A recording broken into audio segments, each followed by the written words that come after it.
Hey everyone, it's technology expert Burton Kelso here with another tech tip to help you get the most out of the technology in your life. Today we're talking about catfishing for kids, which I'm grinning, but this is definitely a serious matter. You've all have seen the story about the Virginia cop that drove cross country with it to obtain a child that he had catfished into thinking that he was another teenager. The end of this unfortunate story is that this cop drove cross country to California, showed up at the teen's house, killed the teen's parents, set the house on fire, and ran off with the teen. Fortunately, the 12-year-old teenager was retrieved, and the predator died in a shootout with cops. Now, parents out there probably don't think that their kids are at risk, but your kids are definitely at risk from online predators that are using catfish schemes. Now, catfishing, if you're not familiar with the term, is the act of someone impersonating someone online, whether it be an adult or a child, meaning that the person is impersonating an adult or a child. But it's important that you give your kids the information that they need to stay safe from catfishers. And it's something that parents really haven't had to worry about because normally catfishing was geared towards adults, especially senior adults.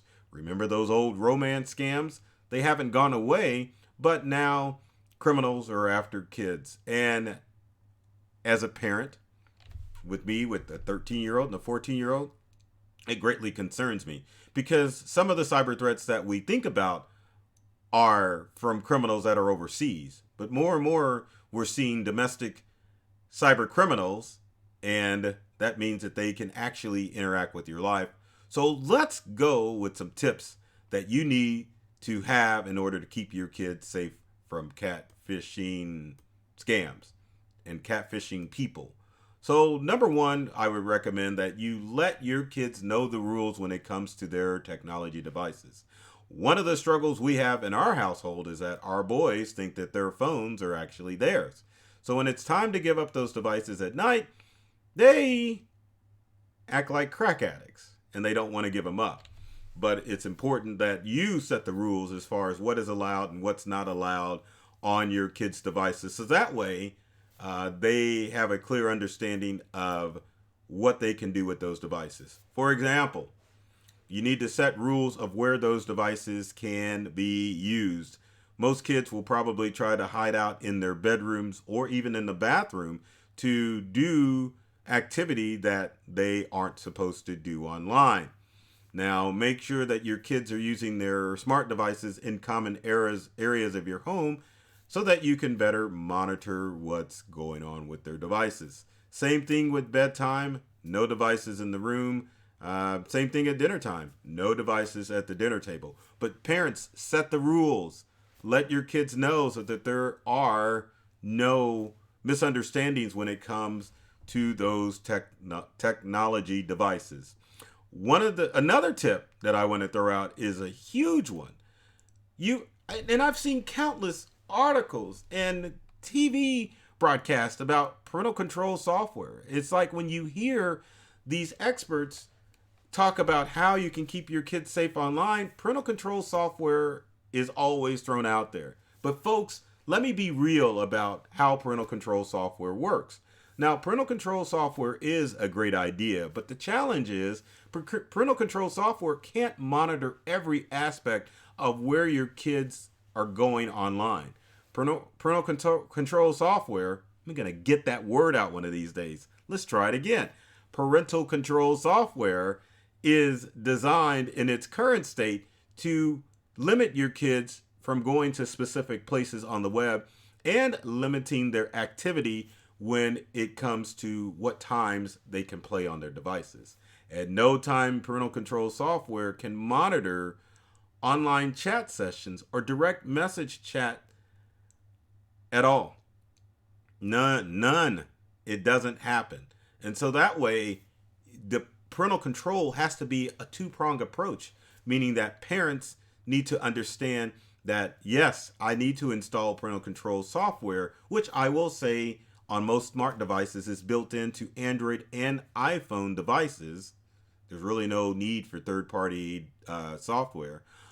But the second portion of that parental control, number two, is making sure that you are looking at your kids' devices on a regular basis. Parents, this is huge because regardless if kids are using smart devices, or this is probably going to be a shock to you, or chatting on video game console systems, you need to check those devices to see what type of conversations are going on and who your kids are talking to. That's right. All devices have parental control software that control the time and the material, but nothing that's going to monitor what's going on in messaging on any of the apps. So parents, get in the habit on a regular basis of getting hold of your kids' devices. And again, when I'm talking devices, I'm not just talking smart devices like a phone. I'm talking about anything that they use to find out what activity they're doing and how they need to stay safe. So don't rely on just getting parental control software like you may read in the public. Make sure that you're using the parental control software that is in your kids' devices, and make sure that you are looking at their devices on a regular basis. It's imperative that you do. Next thing you need to do in order to keep your kids safe is to make sure that kids aren't talking to strangers online. Parents, vet your kids' online friends. It's okay if they talk with their schoolmates, but anyone that they talk to, you need to know everything about that person. I think in this age that we live in this digital age, parents are always trusting and too trusting of who their kids are chatting with online. You need to instruct their kids that they are never to engage with a stranger online and to only talk with school buddies or family members that happen to be online, like cousins and cousins. But anyway, it should never be a stranger because you never know if an online predator is trying to groom your child. Quick fact out there, I'll throw this out there as far as video games are concerned. Do you know what the average age of a gamer is?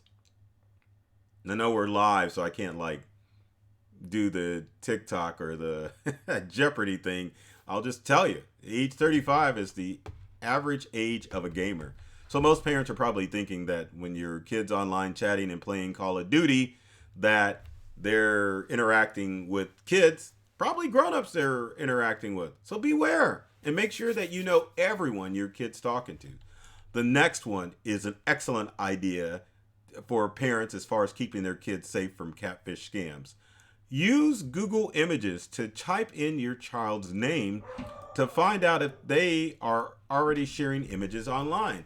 Google, for whatever you have to say, is great as far as online searches are concerned. You can definitely go to Google Images by just going to google.com and choosing the image option to find out if your kid already has photos online. You know what they say, once on the internet, always on the internet. But at least as a parent, if you do a Google search, you can find out if your kids are already sharing information or if friends, I tell my kids never to use that word, are actually sharing their content online with strangers. So use Google Alerts. My next tip is about photos. Kids should not be sharing photos online. Now, my oldest is good about this, but my youngest son, he loves taking photos with every device. He's that guy that's going to, I shouldn't say guy, he's that kid that likes to personalize their smartphone with pet pics and all other assortment of things. But kids are never to share photos online, ever. Especially nude photos, because again, what happens on the internet stays on the internet forever. So discourage your kids from sharing any images at all in order to help keep their online identity safe and to make sure that inappropriate photos don't pop up later in life. My next tip has to deal with confidentiality, and parents need to encourage their kids not to share confident information about themselves, their school, anything that can lead online strangers to them. Make sure that family information stays safe. Make sure that kids aren't sharing inappropriate content online and sharing personal details like first name, last name. They should be only chatting with friends anyway, but they need to get into the habit of understanding that criminals can do a quick Google lookup and find out where they are, because a lot of their information may be on the web. One of the other things I was going to talk about as far as photos are concerned is that photos can use or have geotagging information, which means if someone wants to know bad enough, then they can find out exactly where that photo is taken. Most kids are going to take them at school or at work. Well, yeah, at work. I'll say it because you have teenagers out there, but at school as well. So make sure that they are not sharing information, so that if a criminal wants to find their information bad enough, they can definitely put your family at risk if they do that. And you want to make sure that your teens are all about protecting your safety at home.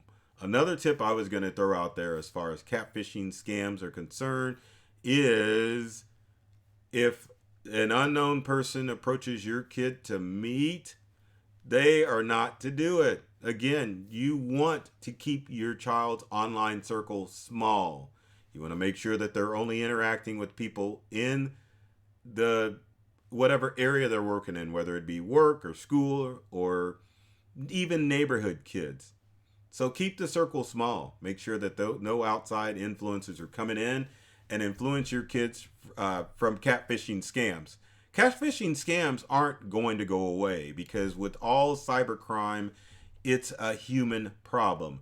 Criminals are always going to put bait out there, whether it be an in-person criminal or real life criminal here in the States, or even an overseas criminal as far as information is concerned. So keep your kids' circle small. Let them know that they are at risk from online predators who want to take advantage of them.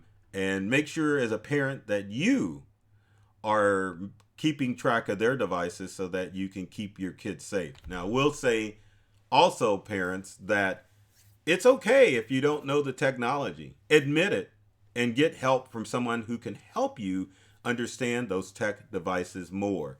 And with all technology, the more you use it, the more you get into a mindset of monitoring, it's going to become a lot easier with you. So with that said, if you have any comments or questions about catfishing for kids, and I don't mean let's go down to the water park, I mean keeping them safe from criminals, leave them in the comment section below. Would love to engage with you and find out ways that I can help you, help your family stay safe from catfishers. Now, with every video, I always have to throw this out here. So if you like this video, be sure to like, comment, share with those that you know that need help with their technology. So in closing, I love technology. I've read all the manuals and I'm serious about making technology fun, safe, and easy to use for everyone. So take care of yourself and do many things to make you smile. And thanks for watching.